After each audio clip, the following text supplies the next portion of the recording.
Use an electric mixer to cream together softened, unsalted butter with dark brown sugar and salt until it's light and fluffy.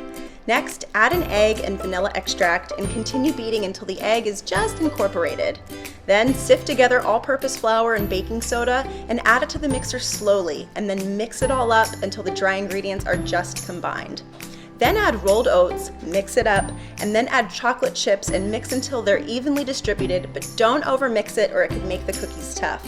Chill the dough for at least a few hours or overnight to help the flavors develop. And when you're ready to bake, preheat the oven to 350 degrees and scoop out heaping tablespoons of dough onto a parchment-lined baking sheet.